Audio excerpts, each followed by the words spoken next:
നമസ്കാരം. നമ്മുടെ തിരുവനന്തപുരത്തെ മേയർ വി രാജേഷിനെ കൊണ്ട് കേരളത്തിലെ UDF LDF കേന്ദ്രങ്ങൾ ആകെ പെട്ടിരിക്കുന്നൊരു അവസ്ഥയാണല്ലോ. LDFും UDFും ഒരുപാട് വിയർക്കേണ്ടി വരുമെന്നുള്ളത് വ്യക്തമാക്കുന്ന വാർത്തകളാണ് നിരന്തരം തിരുവനന്തപുരം കോർപ്പറേഷനുമായി ബന്ധപ്പെട്ട് പുറത്തു വന്നുകൊണ്ടിരിക്കുന്നത്. നമുക്കറിയാം, ഇന്ന് നാഷണൽ യൂത്ത് ഡേ ആണ്, ദേശീയ യുവജന ദിനമാണ്. ഇന്ന് നമ്മുടെ മേയർ രാജേഷ് നേരെ ശംഖുമുഖത്തേക്ക് എത്തി കടൽ തീരത്ത് വേസ്റ്റ് പിറക്കിക്കൊണ്ടിരിക്കുക. യുവാക്കൾക്കും വിദ്യാർത്ഥികൾക്കും ഒപ്പം കടൽ തീരം ക്ലീൻ ആക്കിക്കൊണ്ടിരിക്കുക. ഏകദേശം UDFും LDFും പെട്ട അവസ്ഥയാ. ബോധമുള്ള കേരളത്തിലെ നിഷ്പക്ഷ സമൂഹം ഒരേ സ്വരത്തിൽ ചോദിച്ചുകൊണ്ടിരിക്കുന്നു, നമ്മുടെ കേരളത്തില് നൂറുകണക്കിന് പഞ്ചായത്ത് പ്രസിഡന്റുമാരില്ലേ, നമ്മുടെ കേരളത്തിൽ ബ്ലോക്ക് പഞ്ചായത്ത് പ്രസിഡന്റുമാർ ഒരുപാടില്ലേ, ജില്ലാ പഞ്ചായത്ത് പ്രസിഡന്റുമാർ ഒരുപാടില്ലേ, മുനിസിപ്പാലിറ്റി ചെയർമാൻമാർ ഒരുപാടില്ലേ, അവരൊക്കെ എന്തു ഉണ്ടയാണ് കേരളത്തിൽ ചെയ്തുകൊണ്ടിരിക്കുന്നത്. മാത്രല്ല, ഒരു മേയർ മാത്രമാണോ കേരളത്തിലുള്ളത്? ഇന്ന് കേരളത്തിലെ ഏതൊരു ചെറിയ കുട്ടിയോടോ എത്ര മേയർ ഉണ്ട് എന്ന് പറഞ്ഞാൽ വി രാജേഷ് എന്നൊരു മേയർ ഉണ്ട് എന്നുള്ളത് ഏതൊരു ചെറിയ കുട്ടി പോലും ഉത്തരം പറയോ? കാരണം എന്താ, മറ്റു മേയർമാരെ നിങ്ങൾ ആരെങ്കിലും കാണുന്നുണ്ടോ? മറ്റു മേയർമാര് എന്താണ് ചെയ്യുന്നത്? കേരളത്തിലെ നിഷ്പക്ഷ സമൂഹം ഒരേ സ്വരത്തിൽ ചോദിക്കുന്നുണ്ട്. മറ്റു പഞ്ചായത്ത് പ്രസിഡന്റുമാർ, ബ്ലോക്ക് പഞ്ചായത്ത് പ്രസിഡന്റുമാർ, മുനിസിപ്പാലിറ്റി ചെയർമാൻമാർ, മറ്റു മേയർമാര് എന്താണ് ഇവിടെ ചെയ്യുന്നത് എന്ന്. അവരൊക്കെ വി രാജേഷിനെ പോലെ ആ വേസ്റ്റ് ക്ലീൻ ആക്കാനും അതിനൊക്കെ ഒന്ന് നേതൃത്വം കൊടുത്ത് സ്വന്തം സ്ഥലത്ത് സ്വന്തം സ്ഥലപരിധിയിലേക്കൊന്ന് ഇറങ്ങിയാൽ നമ്മുടെ കേരളം എത്ര സുന്ദരമായിട്ട് മുന്നോട്ട് പോകും. നമ്മുടെ കേരളത്തിൽ ഇത്രയും കാലമായിട്ട് UDFും LDFും അധികാരത്തിൽ തുടരുന്നത് എന്തു പറഞ്ഞിട്ടാ? 2014 മുതൽ നരേന്ദ്രമോദി അങ്ങനെയാക്കും ഇങ്ങനെയാക്കും എന്ന് പറഞ്ഞല്ലേ ഇത്രയും കാലമായിട്ട് പഞ്ചായത്ത് തലം മുതൽ സർക്കാർ തലം വരെ LDFും UDFും ഭരിച്ച് മുന്നോട്ട് പോകുന്നത്. അവരൊക്കെ ഇപ്പൊ എന്ത് ചെയ്യനി മുന്നോട്ട്? കാരണം എന്താ, മലയാളികൾ തിരിച്ചറിയാ. വി രാജേഷ് എന്താ വിളിച്ചു പറയുന്നത്? ഇത് നരേന്ദ്രമോദിയെ മാതൃകയാക്കിയാണ് ഞാൻ ഈ വേസ്റ്റ് പറക്കുന്നത്, ഞാൻ ഇവിടെ ക്ലീൻ ആക്കുന്നത്. നരേന്ദ്രമോദി എന്താണ് ചെയ്യുന്നത് അതാണ് വി രാജേഷ് തിരുവനന്തപുരത്ത് നടപ്പിലാക്കിക്കൊണ്ടിരിക്കുന്നത്.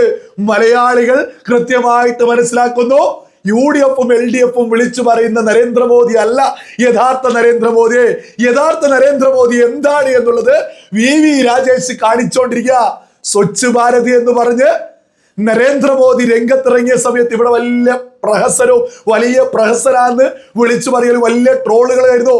ഇതിപ്പോ തിരുവനന്തപുരത്ത് അതേ സ്വച്ഛ് ഭാരത് രീതിയിൽ ക്ലീൻ ആക്കാൻ ഇറങ്ങുമ്പോ ബോധമുള്ള സകല മലയാളികളും തിരിച്ചറിയാ, എന്തേ ഇതുപോലെ മറ്റുള്ള പ്രസിഡന്റുമാര്, മുനിസിപ്പൽ ചെയർമാൻമാർ, മറ്റു മേയർമാൻമാർ ഇത് ചെയ്യുന്നില്ല എന്ന ചോദിക്കുന്നത്.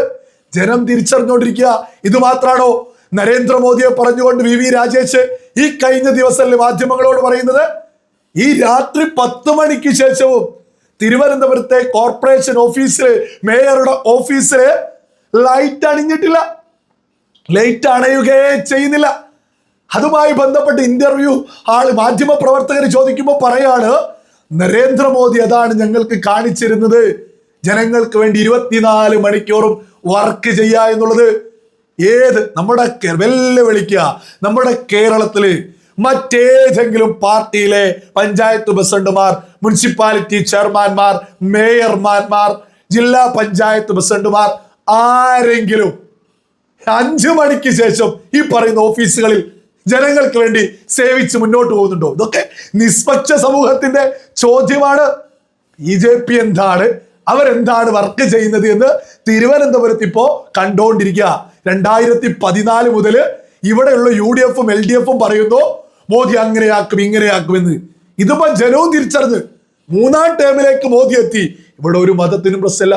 രാജ്യത്ത് ഏതൊരു പദ്ധതി പ്രഖ്യാപിച്ചാലും എല്ലാ മതങ്ങൾക്കും ഒരുപോലെയാ. പ്രത്യേകിച്ച് ന്യൂനപക്ഷത്തിന് കൂടുതൽ കിട്ടുന്നുണ്ട് എന്നുള്ളതുമാണ് മറ്റൊരു യാഥാർത്ഥ്യം. ഈ ക്ലീനൊക്കെ ചെയ്യുന്നതുമായി ബന്ധപ്പെട്ട് കൃത്യമായിട്ട് വി രാജേഷ് കേരളത്തിനൊരു സന്ദേശം കൊടുത്തുകൊണ്ടിരിക്കുക. എന്താണ് ഭാരതീയ ജനതാ പാർട്ടി കേരളത്തിൽ അധികാരത്തിലെത്തിയാൽ നമ്മുടെ കേരളത്തിലെ വീട്ടമ്മമാരുടെ, സ്ത്രീകളുടെ വലിയൊരു പ്രശ്നം എന്ന് പറയുന്നത് വേസ്റ്റ് തന്നെയാണ്. ഏതൊരു വീടുമായി ബന്ധപ്പെട്ട് മുന്നോട്ട് പോകുന്ന സ്ത്രീ എന്നല്ല, ഇതുമായി ബന്ധപ്പെട്ട് മുന്നോട്ട് പോകുന്ന സകല ആളുകളുടെയും പ്രശ്നം എന്ന് പറയുന്നത് വേസ്റ്റുമായി ബന്ധപ്പെട്ട, അതുമായി ബന്ധപ്പെട്ട് ഉടനെ നടപടികൾ തുടങ്ങുമെന്നുള്ളതും മേയർ പ്രഖ്യാപിച്ചിട്ടുണ്ട്. ഇതൊക്കെ കണ്ടുകൊണ്ട്, ഇതൊക്കെ മാധ്യമങ്ങളിലൂടെ വാർത്ത വന്നിട്ട് ഒരുപാട് ആളുകൾ കുരുപൊട്ടി രംഗത്തെത്തിയിട്ടുണ്ട്. ഞാൻ അത്തരം കുറച്ച് ഉദാഹരണങ്ങൾ, കമന്റുകളൊന്ന് മുന്നോട്ട് വെക്കാം. ആദ്യത്തെ കമന്റാണ്: വെറും പ്രഹസനം, മേയറുടെ പണി ഇതല്ല. ഇത് സത്യസന്ധമായിരുന്നെങ്കിൽ ഒരു വ്യക്തമായ മാസ്റ്റർ പ്ലാൻ ഉണ്ടാക്കി ഓഫീസിലിരുന്ന് നടപ്പാക്കണം. ഇങ്ങനെ 4 പ്ലാസ്റ്റിക് പെറുക്കി ചാക്കിലിട്ടാൽ തീരുന്നതല്ല ഇവിടത്തെ മാലിന്യ പ്രശ്നം. ഇത് ജനങ്ങളെ പറ്റിക്കാനുള്ള ഉഡായിപ്പ്. എത്ര ഉളുപ്പില്ലാതെയാ! കൃത്യമായി മാസ്റ്റർ പ്ലാൻ ഉൾപ്പെടെ തയ്യാറാക്കി എങ്ങനെയാണ് തിരുവനന്തപുരത്തെ വേസ്റ്റ് ക്ലീൻ ചെയ്യേണ്ടത് എന്ന് കൃത്യമായ പ്ലാൻ തയ്യാറാക്കി അതെങ്ങനെ ഇംപ്ലിമെന്റ് ചെയ്യുമെന്ന് പോലും പ്രഖ്യാപിച്ച മേയറുടെ വാർത്തക്ക് വന്നിട്ട് ഇമാതിരി ഒരു ഊള കമന്റുമായിട്ട് ആളുകൾ ഈ രംഗത്തിറങ്ങുന്നത്. പിന്നെ മേയറൊക്കെ ഇതുപോലെ രംഗത്തെത്തിയിട്ട് വേസ്റ്റ് ഒക്കെ ക്ലീൻ ആക്കുന്നത് നമ്മുടെ കേരളത്തിലെ പുതുതലമുറ കണ്ടു വളരുക. ഈ വേസ്റ്റ് ഒരു കുട്ടിയുടെ കയ്യിലുണ്ടെങ്കിൽ അത് കടൽ തീരത്തിടരുത്, അത് റോഡ് സൈഡിൽ ഇടരുത്. അത് കൃത്യമായ ഒരു സന്ദേശം. അതൊക്കെ മനസ്സിലാക്കണമെങ്കിൽ കുറച്ച് വിവേകമാണ്, കുറച്ച് കോമൺ സെൻസ് വേണം. അതില്ലാത്തവരിങ്ങനെ കുരച്ചോണ്ടിരിക്കും. ഇതൊക്കെ കേരളത്തിലെ നിഷ്പക്ഷ സമൂഹം വലിയ രീതിയിലാണ് മേയർ VV രാജേഷിനെയൊക്കെ ഏറ്റെടുത്തോണ്ടിരിക്കുന്നത്. കുരുപൊട്ടി ആളുകൾ ഇങ്ങനെ വന്നുകൊണ്ടിരിക്കുന്നുണ്ട്. എത്ര കാലം കുരുപൊട്ടും? അടുത്ത കമന്റാണ്: അമിട്ടും മോദിയും നല്ല ഗുജറാത്ത് മോഡൽ കലാപവും നടത്തിയിട്ടുണ്ട്, അതും അണികൾ നടത്തുന്നുണ്ട്. നിലവിൽ കൊള്ള സർക്കാരും ചോരി ഭരണവുമാണ് നടത്തുന്നത്. എന്തോ പറഞ്ഞാല് ഈ ഗുജറാത്ത് കലാപത്തിൽ നരേന്ദ്രമോദിയുടെയോ അമിത്ഷായുടെയോ പേര് ഏതെങ്കിലും കോടതികളിൽ പ്രതിയായിട്ട് വന്നിട്ടുണ്ടോ? ഒരു കോടതിയിലുമില്ല. ഒരു അന്വേഷണ ഉദ്യോഗസ്ഥന്മാരും ഒരു സ്ഥലത്തും പറഞ്ഞിട്ടില്ല, ഒരു വിധിയിലുമില്ല.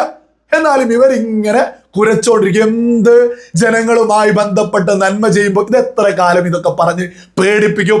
ഞാനൊരു കലാപം അങ്ങ് കൃത്യമായിട്ട് ഓർമ്മിപ്പിക്കാം. ഇവിടെ നമ്മുടെ കേരളത്തിലെ മാറാട് കലാപം, അതിലെ പ്രതികൾ, ഞാൻ എൻ്റെ ഇഷ്ടത്തിന് പറയല്ല, മാറാട് കലാപത്തിലെ പ്രതികൾ കൃത്യമായി റിപ്പോർട്ടില് മുസ്ലിം ലീഗ് പ്രതികളാണ് എന്നുള്ളത്, മുസ്ലിം ലീഗിന്റെ നേതാക്കന്മാരുൾപ്പെടെയുള്ളവർ മാറാട് കലാപത്തിൽ പ്രതികളാണ് എന്ന് കൃത്യമായിട്ടുണ്ട്. എന്നിട്ട് എന്തുകൊണ്ടാ മാറാട് കലാപവുമായിട്ട് അതുമായി ബന്ധപ്പെട്ട് മുസ്ലിം ലീഗിനെതിരെ ഇത്തരം ആളുകൾ ഒന്നും തന്നെ പറയാത്തത്? ഇതൊക്കെ ബോധമുള്ള മലയാളികൾ തിരിച്ചറിയേണ്ടതാ. ഭാരതീയ ജനതാ പാർട്ടിയുമായി ബന്ധപ്പെട്ട് എത്ര കാലം നിങ്ങൾ എത്ര നന്മ ചെയ്യുമ്പോഴും ഗുജറാത്ത് ആ കാലമൊക്കെ കഴിഞ്ഞു, അതൊക്കെ കഴിഞ്ഞു. ഇതൊക്കെ പുതുതലമുറ വരെ തിരിച്ചറിഞ്ഞു. ഏതൊരാൾക്കും സെക്കൻഡുകൾ കൊണ്ട് ഏത് കോടതി വിധികളും കയ്യിലേക്ക് എത്തുന്ന ഒരു കാലത്ത് ഇനിയും പച്ചക്കള്ളം വിളിച്ചു പറയുന്നതിൽ ഒരു ഉളുപ്പില്ലേ? ഭാരതീയ ജനതാ പാർട്ടി എന്താണ് എന്ന് തിരുവനന്തപുരത്തേക്ക് നോക്കി കേരളത്തിലെ സകല മലയാളികളും തിരിച്ചറിഞ്ഞുകൊണ്ടിരിക്കുക.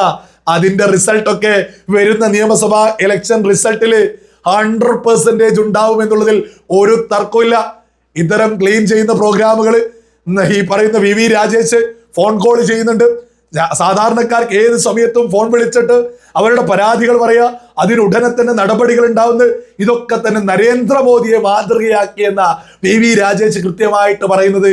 നരേന്ദ്രമോദി എന്താണ് എന്ന് കേരളത്തിലെ സകല ജനങ്ങളും കൃത്യമായിട്ട് ദിനം പ്രതി തിരിച്ചറിഞ്ഞുകൊണ്ടിരിക്കുക. അതുകൊണ്ടൊക്കെയാ പറയുന്നത് വരുന്ന നിയമസഭാ ഇലക്ഷനിൽ ഭാരതീയ ജനതാ പാർട്ടിക്ക് വലിയ റിസൾട്ട് ഉണ്ടാവും എന്നുള്ളതിൽ ഒരു തർക്കവും ആർക്കും തന്നെ വേണ്ട. മറ്റൊരു കാര്യം, VV രാജേഷ് ഈ ചെയ്യുന്നത് പോലെ മറ്റേതൊരു പാർട്ടിയുടെ പഞ്ചായത്ത് പ്രസിഡന്റ് ചെയ്താലും, മറ്റേതൊരു ബ്ലോക്ക് പഞ്ചായത്ത് പ്രസിഡന്റ് ചെയ്താലും, മറ്റേതൊരു മുനിസിപ്പാലിറ്റി പ്രസിഡന്റുമാർ ചെയ്താലും, മറ്റേതൊരു മേയർ ചെയ്താലും അതിനെയും നിഷ്പക്ഷ സമൂഹമായ നമ്മൾ കൈയടിച്ച് സ്വീകരിക്കും. പക്ഷെ നിലവിൽ VV രാജേഷ് BJP തിരുവനന്തപുരത്ത് അധികാരത്തിലെത്തേണ്ടി വന്നു. ഇങ്ങനെയും മേയർമാർക്ക് പ്രവർത്തിക്കാൻ സാധിക്കുമെന്നുള്ളത് കേരള പൊതുസമൂഹത്തിന് മനസ്സിലാവാനി എന്നുള്ളതും സകലരും തിരിച്ചറിയുക.